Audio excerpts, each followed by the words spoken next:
Good morning, student. Welcome you in class 8. This is the second part. In previous part, we study about the Battle of Plassey, and in this second part, we are going to study about Battle of Buxar. देखिए मीर कासिम, देखिए सबसे पहले वहाँ का जो बंगाल का जो नवाब था सिराजुद्दौला था, उसके बाद मीर जाफ़र था। मीर जाफ़र को हटाकर मीर कासिम को बनाया गया था। अब देखिए Mir Qasim took a step to stop the misuse of dastak for private trade. देखिए मीर कासिम ने यहाँ पे स्टॉप कर दिया मिसयूज़ ऑफ दस्तक, जो ब्रिटिश बनने से मिसयूज़ करने लगे थे दस्तक का फॉर उनके प्राइवेट ट्रेड के लिए। So he work toward the improve the efficiency of revenue collection. अब उसने ध्यान दिया यहाँ पे रेवेन्यू कलेक्शन के लिए, क्योंकि उसको अपना शासन भी चलाना था, क्योंकि सारे रिसोर्स ब्रिटिश के हाथों चले गए थे। इसलिए अब धीरे धीरे वो इस और वर्क कर रहा था कि रेवेन्यू कलेक्शन हो जाए। So efficient revenue collection and also recognize the army, और आर्मी को सही बनाना चाहता था।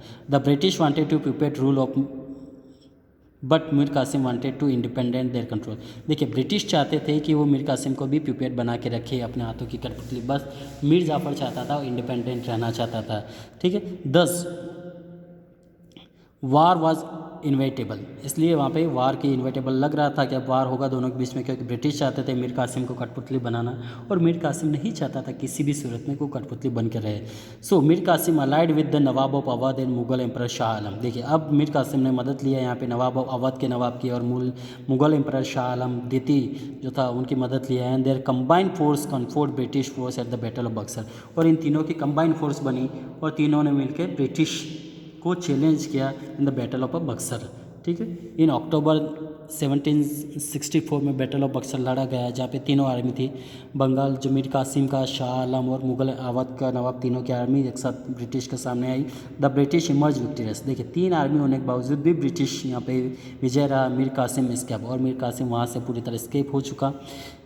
The British now got the right to free trade in Awadh and diwani right of Bengal. अब ब्रिटिश को यहाँ पे अवध और में भी ट्रेड करने का और दीवानी राइट भी मिल चुका था। Bengal and Bihar and Orissa from Mughal empire in 1765 तक मुगल एम्पायर से भी मिल चुका था। ठीक है, तो अब देखिए अवध, बंगाल के बाद अब अवध और उड़ीसा बिहार तक भी उनका राइट्स हो चुका था। अब इस तरह से British power day by day बढ़ता ही जा रहा था।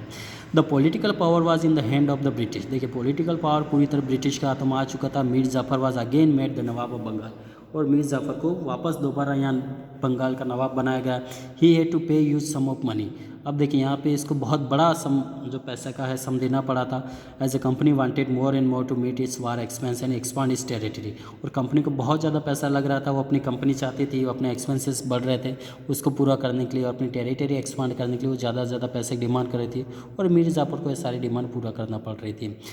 After getting the diwani rights over Bengal. देखिए दीवानी राइट्स मिलने पर, बंगाल पर जब दीवानी राइट्स मिल गया ब्रिटिश को, the company now had access to reach resource of Bengal. अब कंपनी जो बंगाल के रिच रिसोर्स उनको एक्सेस करना चाहती थी। The company now carried on trade. देखिए कंपनी अब ट्रेड भी कर रही थी with the revenue its got from Bengal, के व्यापार के साथ उसको रेवेन्यू कलेक्शन का भी अधिकार मिल चुका था। They use this revenue to buy Indian product to sell in the European market and maintain army. अब वो जो पैसा यहाँ से रेवेन्यू कलेक्शन करती थी, वहाँ से उन्हीं पैसों को वो इंडियन मार्केट से इंडियन प्रोडक्ट खरीदते थे और यूरोपियन मार्केट में बेचा करते थे, जिससे वो अपनी आर्मी को मेंटेन किया करते थे। अब आता ब्रिटिश मैसूर कॉन्फ्लिक्ट। देखिए ब्रिटिश और मैसूर कॉन्फ्लिक्ट भी होता है यहाँ पे।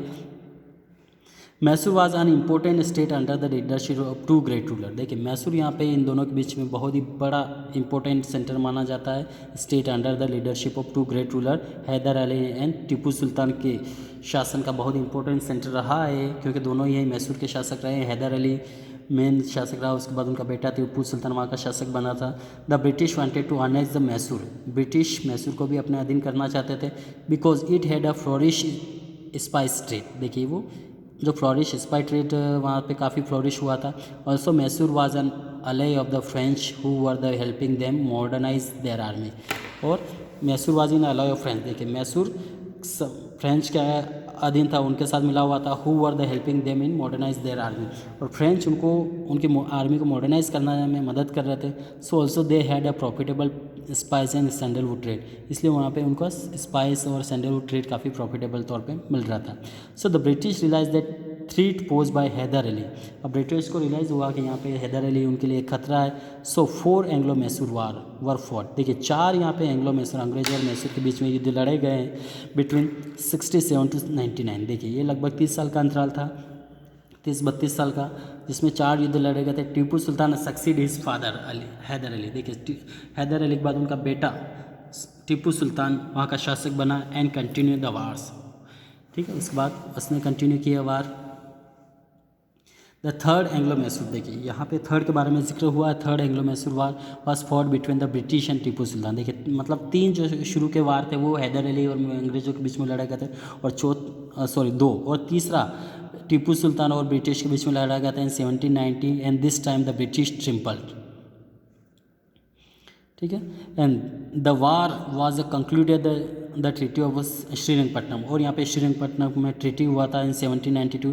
Tipu Sultan had to surrender huge territory of British as well as pay the huge war indemnity, और टीपू सुल्तान को यहाँ पे संधि करना पड़ा था ब्रिटिश को, as well as pay the huge indemnity, वार जो क्षतिपूर्ति उसके तौर पे पैसा देना पड़ा था। ठीक है, अपनी टेरिटरी दी, तो ठीक है, उसके जब भी क्षतिपूर्ति रहा था। Tipu Sultan wanted to take a revenge and get back his territory. अब टीपू सुल्तान यहाँ पे वापस चाहता था कि वो उससे रिवेंज ले, खतरा जो हुआ था रिवेंज बदला ले, and get back his territory. He refuse to accept the subsidiary alliance, और उसने मना कर दिया सब्सिडरी अलायंस को मानने से। And his result in this 4th Anglo Mysore war in 1799 में फिर चौथा युद्ध हुआ। 2, देखिए 2 हैदर अली ने लड़े थे और 2 ही युद्ध टीपू सुल्तान ने लड़े थे। टोटल जो 4 युद्ध लड़ाई गए थे एंग्लो और मैसूर के बीच में। So Tipu died fighting bravely and later subsidiary alliance was impose of Mysore, और टीपू सुल्तान यहाँ युद्ध लड़ते लड़ते मारा गया था, और उसके बाद मैसूर पर उन्होंने सब्सिडरी अलायंस ज़बरदस्ती दे दी गई थी। ठीक है, उनके ऊपर ज़बरदस्ती जो शर्तें थी वो लाद दी गई थी। ब्रिटिश मराठा कॉन्फ्लिक्ट, देखिए the British had growing ambitious regarding the Maratha empire. The Maratha had been defeated in the 3rd battle of Panipat, और मराठा 3rd बैटल जो हुआ था पानीपत का, देखिए फर्स्ट जो हुआ था 1526 में हुआ था, फिर 1556 में हुआ था, और तीसरा जो हुआ था 1761 में हुआ था। Their power as curb and their after Maratha they state were confidently 4 chiefs under the nominal leadership of Peshwa. देखिए इसमें 3rd बैटल में मराठा हार चुके थे और उनका पावर धीरे धीरे रिड्यूस कर दिया गया था। And Maratha state were confidently 4 chiefs under the nominal leadership, और नॉमिनल नाम मात्र की लीडरशिप थी जिसको Peshwa at Poona. The chief were Holkar, Scindia, Gaekwad and Bhonsle. The Maratha and the British fought 3 wars, देखिए मराठा और ब्रिटिश के बीच में भी 3 युद्ध लड़े गए थे 75 से 1819 तक। The first Anglo Maratha war was fought because the British interfere the affair of the Maratha. पहला युद्ध लड़ा गया था क्योंकि अननेसेसरी ब्रिटिश मराठा के बीच में इंटरफेयर कर रहे थे। It was concluded by the treaty of Salbai in 1782। This gave the British 20 year of the peace with the Maratha, और इसके तौर पे ट्रीटी हुई थी treaty of Salbai 1782। This gave the British 20-year peace with the Maratha. And the second Anglo-Maratha war arose initially from the internal conflict. देखिए दूसरा जो युद्ध हुआ था मराठा के बीच में इंटरनल कॉन्फ्लिक्ट के कारण स्टार्ट हो गया था। The Maratha confederacy, it was fought between Maratha chief and British. ये मराठा और ब्रिटिश के बीच में लड़ा गया था। The British won and period of 3 major treaty, और यहाँ पे भी ब्रिटिश की विजय होती। 3 ट्रीटी उनके बीच में साइन किए गए थे between Maratha empire and British empire के बीच में, in which the British got many Indian territory, और इसमें ब्रिटिश को बहुत सारी इंडियन टेरिटरी मिल गई थी। अकॉर्डिंग टू, देखिए यहाँ हिस्ट्री वाले, according to this treaty Srirangapatnam the British kept 2 son of Tipu Sultan as hostage, और इस ट्रीटी के तौर पे टीपू सुल्तान के दोनों बेटों को हॉस्टेज बना लिया था।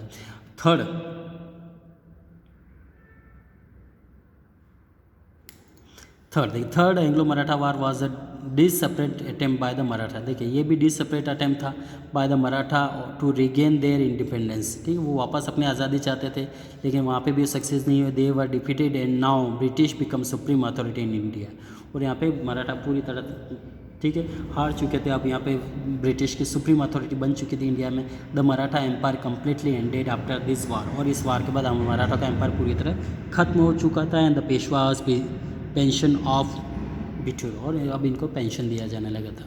ठीक, अब यहाँ पर subsidiary alliance, doctrine of paramountcy and doctrine of policy we will continue in next part. Thank you.